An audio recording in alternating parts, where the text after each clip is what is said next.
I'm a security guard. Late one night, I got a call from a resident. I'm so scared. Can you come to my apartment? I looked through the peephole and saw my dad standing outside. I was confused.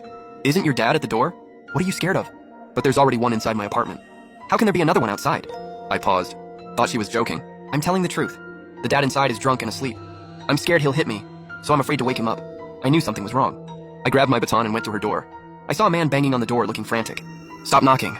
Who are you? I'm the owner of this apartment. My daughter won't open the door. I looked at the door lock and immediately noticed something off. It's a fingerprint lock. Can't you just unlock it yourself? My daughter deadbolted it from inside. I can't open it from out here.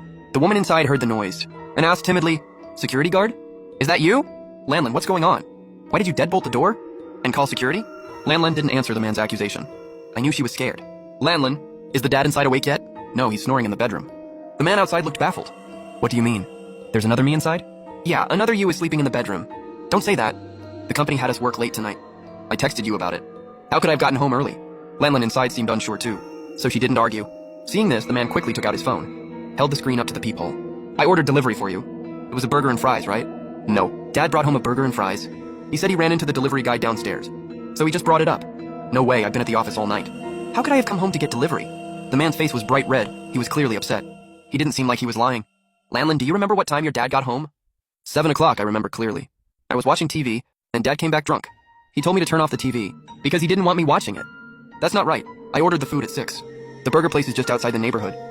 How could it have taken an hour to get here? The man pulled up the delivery order and showed it to me. I looked at the time it was placed. It was indeed 6 o'clock. It only took 20 minutes from order to delivery. So how did the dad who showed up at 7 get the food? The timeline didn't add up. The man knocked urgently on the door. Lanlin, open the door. The person inside is definitely bad news. Lanlin didn't respond. Probably too scared. I didn't want to spook whoever was inside. So I quickly asked her, is your dad inside still sleeping? He's still in the bedroom. Sounds like he's still sleeping. I felt like something was off. The man outside was being loud, banging on the door and yelling. How could someone inside not wake up from that? Maybe he was faking it, listening to everything. If that was the case, then Lanlin was in serious danger. Thinking this, I asked her urgently, Lanlin, do you trust me? If you trust me, unlock the door. I'm here. I won't let anything happen to you. But she didn't answer. She didn't unlock the door either. She was still hesitating. So I whispered to the man, maybe we should call the police. Lanlin might be in danger. No. What if that makes the guy inside mad? He might hurt Lanlin. He had a point. Let's call the delivery guy and ask him what happened. The man agreed and immediately called the driver. He asked him about the delivery. Yeah, I remember that order. I was walking into the building with the food when I ran into a woman. She asked if it was for 303. Wait, a woman? Yeah, definitely a woman. Her voice was really high-pitched. She took the food and went down to the basement. I thought it was weird. Like, aren't you supposed to live upstairs? Why are you going to the basement? My mind went blank. My brain was reeling. Was that woman disguised as the dad inside? What was her goal? But then I thought, that doesn't fit. You can change how you look, but how do you change your voice? After he hung up, the man kept knocking. Lanlin, did you hear that? It's dangerous in there. Open the door and come out. But there was still no answer. My heart sank. Had something happened to her? Stalling won't help. We need to call the police. No, that'll just make the intruder mad. Go downstairs and get help. I'll stay here and watch. I didn't have a choice. I took the elevator down. But as soon as I reached the first floor, I ran into a group of people in hazmat suits. Who are you? What are you doing here in the middle of the night? We're from the City Special Action Unit. We're here to deal with the anomaly in 303. How do you know something's going on in 303? Better not ask questions you shouldn't. Then he led me back up to 303. The man was still banging on the door. But weirdly enough, even after all that noise, none of the neighbors had come out to see what was going on. Get back. We'll handle this. He took an axe and broke the door in. Then we all went inside. Lanlin was standing in the living room, her eyes full of fear and tears. Why didn't you open the door? Are you mute? I agreed with the man's reaction. Why wouldn't she open it? People are supposed to want to stay safe. Her apartment was the dangerous place. A normal person would have opened the door. Before I could think about it more, the team leader broke down the bedroom door. 2 of the people in hazmat suits went inside. I noticed their tags read 02 and 03. Soon I heard screaming. Leader, we can't hold on. Request backup. What was going on? 2 people couldn't handle 1 person? I tried to go to the bedroom to see, but the leader stopped me. Don't look. Just go downstairs. As we left, I heard 2 gunshots. Then they put us in a vehicle. One of the team 04 kept calling for backup. Soon the car stopped in front of a large building. The team leader took me alone into a room. 2 other people in hazmat suits were waiting inside. Did anyone in there besides Lanlin hear anything suspicious? No, I didn't hear anything else. Okay, you can go. What was that thing in the bedroom? Don't ask. We'll contact you if we need you. I left and looked down the hall at Lanlin's door. It was still shut tight. I got back to the neighborhood late at night.